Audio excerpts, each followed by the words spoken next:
নমস্কাৰ বন্ধুসকল mister T চেনেলটোলৈ আপোনালোক সকলোকে স্বাগতম জনাইছো আৰু এই মুহূৰ্ততে আপোনালোকৰ ওচৰলৈ লৈ আনিছো খুবেই এটা ভাল খবৰ হয় বন্ধুসকল খুবেই এটা ভাল খবৰ লৈ আনিছো যিটো ভাল খবৰ শুনিলে আপোনালোকৰ গাৰ নোম হিয়ৰি উঠিব পাৰে আপোনাৰ গাটো জিনজিনাই যাব পাৰে আপোনাৰ হাৰ্টবিট বাঢ়ি যোৱাৰ সম্ভাৱনা আছে গতিকে অনুগ্ৰহ কৰি আপুনি দুবাৰমান ৰিলেক্স হৈ লওক দুবাৰমান দীঘলকৈ উশাহ লওক তাৰ পাছত ভিডিঅ'টো আৰম্ভ কৰক প্ৰথমতে বন্ধুসকল মোৰ চেনেলটো ছাবস্ক্ৰাইব কৰি লওক নহলে পাহৰি যোৱাৰ সম্ভাৱনা আছে আহক তেতিয়াহলে এই ভাল খবৰটো শুনো পৰেশ বৰুৱাই আলফা স্বাধীনৰ মুখ্য সেনাধ্যক্ষ পৰেশ বৰুৱাই এবাৰ নিজে ফোন কৰিলে মানস বৰগোহাঁইৰ পিতৃলৈ আৰু ফোন যোগে মানস বৰগোহাঁইৰ জীৱনৰ নিশ্চিতি প্ৰদান কৰিছে ভাল খবৰ নহয়নে বন্ধুসকল মানস বৰগোহাঁইৰ জীৱনৰ নিশ্চিতি প্ৰদান কৰিছে পৰেশ বৰুৱাই কিয়নো যেতিয়াই আলফা স্বাধীনে মানস বৰগোহাঁইক এৰেষ্ট কৰিছিল এৰেষ্ট কৰাৰ পাছত দুটাকৈ ভিডিঅ' প্ৰেৰণ কৰিছিল আৰু সেই ভিডিঅ' দেখাৰ লগে লগে বহু লোকেই কাতৰ অনুৰোধ জনাইছিল পৰেশ বৰুৱাক অনুগ্ৰহ কৰি সেই ল'ৰাটোক কেতিয়াও মৃত্যুদণ্ডৰ দৰে শাস্তি প্ৰদান নকৰিব শাস্তি প্ৰদান কৰক কিন্তু মৃত্যুদণ্ড নহয় সকলোৱে জানে যে আলফা স্বাধীনৰ অস্তিত্ব নাশ কৰাৰ যিজনে চেষ্টা কৰিব তাৰ শাস্তি এটাই মাত্ৰ মৃত্যুদণ্ড গতিকে সেই মৃত্যুদণ্ডৰ পৰা বঞ্চিত কৰি ল'ৰাজনক উচিত শাস্তি দিয়ক কিন্তু মৃত্যুদণ্ড নহয় এনেকুৱা ধৰণেৰে বহু লোকে পৰেশ বৰুৱাক কাতৰ অনুৰোধ জনাব বিচাৰিছিল অসমৰ মুখ্যমন্ত্ৰী ডক্টৰ হিমন্ত বিশ্ব শৰ্মা ডাঙৰীয়াও পৰেশ বৰুৱাক কাতৰ অনুৰোধ জনাইছিল যে বুজাবুজিৰ মাজলৈ আহক ল'ৰাটোক মৃত্যুদণ্ডৰ দৰে শাস্তি প্ৰদান নকৰিব আৰু বুজাবুজিৰ মাজত উচিত কিবা এটা শাস্তি প্ৰদান কৰি পেলাই ঘৰলৈ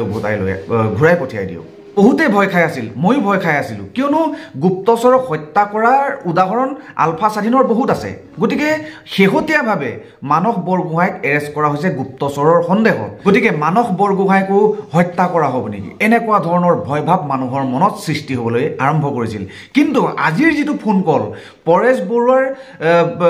মানস বৰগোহাঁইৰ পিতৃলৈ যোৱা যিটো ফোন কল এই ফোন কলৰ পাছত গম পোৱা গ'ল মানস বৰগোহাঁইৰ জীৱনৰ নিশ্চিতি প্ৰদান কৰিছে মানস বৰগোহাঁইৰ জীৱনটোক লৈ পেলাই বহুতে ভয় কৰি আছিল গতিকে সেই ভয় এতিয়া নাইকিয়া হৈ পৰিছে আৰু পৰেশ বৰুৱাৰ এই কাণ্ডক সকলোৱে ধন্যবাদ জ্ঞাপন কৰিবলৈ বাধ্য হৈ পৰিছে বন্ধুসকল যিকোনো এটা অপৰাধৰ নিশ্চয়কৈ শাস্তি এটা থাকে গতিকে যিটো অপৰাধ মানস বৰগোহাঁইৰ যিটো অপৰাধ সেই অপৰাধৰ কাৰণে আলফা স্বাধীনে কাৰাদণ্ডত ৰাখিছে অপৰাধীক যেনেকৈ কাৰাদণ্ডত ৰখা হয় তেনেকুৱা ধৰণেৰে মানস বৰগোহাঁইকো ৰখা হৈছে আৰু কেনেকুৱা ধৰণৰ শাস্তি প্ৰদান কৰিব মানস বৰগোহাঁইক এইটো কথা এতিয়ালৈকে গম পোৱা হোৱা নাই কিন্তু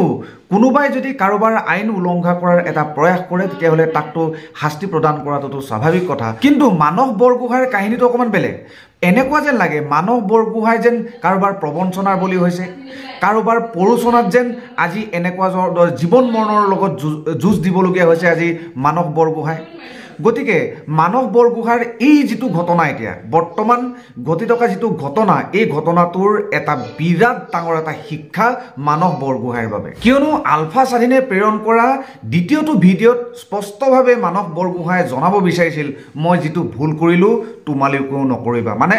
এই গেংটোত নাইবা এই অপাৰেশ্যনটোত যিসকল লোক জড়িত আছে তেওঁলোকক নাইবা যুৱ প্ৰজন্মক এটা মেছেজ দিব বিচাৰে মানস বৰগোহাঁইয়ে মই যিটো ভুল কৰিলোঁ মই যিটো প্ৰবঞ্চনাৰ বলি হ'লোঁ এনেকুৱা ধৰণৰ প্ৰবঞ্চনাৰ বলি যেন তোমালোক নোহোৱা মানস বৰগোহাঁইৰ এই যিটো ভাষ্য এই ভাষ্যৰ পৰা এটা কথা জানিব পৰা গৈছে যে মানস বৰগোহাঁইৰ জীৱনত এইটো এটা বিৰাট ডাঙৰ এটা অভিজ্ঞতা বুলি ক'ব লাগিব কিয়নো যি ভুলৰ বাবে আজি মৃত্যুৰ মুখত আহি পৰিছিল মানস বৰগোহাঁই গতিকে এনে ধৰণৰ ভুল হয়তো মানস বৰগোহাঁই ভৱিষ্যতে কৰিবলৈ হয়তো 10 বাৰ চিন্তা কৰিব নাইবা সপোনতো চিন্তা নকৰিব মানস বৰগোহাঁইৰ মুখলৈ চাই মানস বৰগোহাঁইৰ পিতৃ মাতৃৰ মুখলৈ চাই অসমবাসী ৰাইজৰ কাতৰ অনুৰোধলৈ চাই হয়তো পৰেশ বৰুৱাৰ মনত দয়াৰ ভাৱ সৃষ্টি হৈছে কিয়নো পৰেশ বৰুৱা এজন মানুহে ন গতিকে অসমৰ জাতি ভাইৰ হিচাপে কোনো এজন ব্যক্তিক মৃত্যুদণ্ড দিবলৈ হয়তো 10 বাৰ চিন্তা কৰিছে কিয়নো পৰেশ বৰুৱাই মানস বৰগোহাঁইৰ পিতৃ মাতৃলৈ ফোন কৰি পেলাই মানস বৰগোহাঁইৰ জীৱনৰ নিশ্চিতি প্ৰদান কৰাটো এইটোৱে প্ৰমাণ কৰা নাইনে এই ভাল খবৰটো পাই পেলাই মোৰ মনটো যথেষ্ট ভাল লাগি গৈছে বন্ধুসকল আশা কৰোঁ আপোনালোকৰ মনটো যথেষ্ট ভাল লাগিছে কিয়নো আমি যিটো ভয় কৰি আছিলোঁ আমি যিটো ভয় মনোভাৱটো মনৰ ভিতৰত ৰাখি থৈছিলোঁ সেই ভয় মনোভাৱটো অকণমান হ'লেও ছাইডলৈ গুচি গৈছে আশা কৰোঁ বন্ধুসকল এই ভিডিঅ'টোৰ সম্বন্ধে চিন্তা চৰ্চা কৰি আপোনালোকৰ নিজৰ মনৰ মনোভাৱখিনি প্ৰেৰণ কৰিবলৈ আশা কৰিছোঁ ধন্যবাদ জয় আই অসম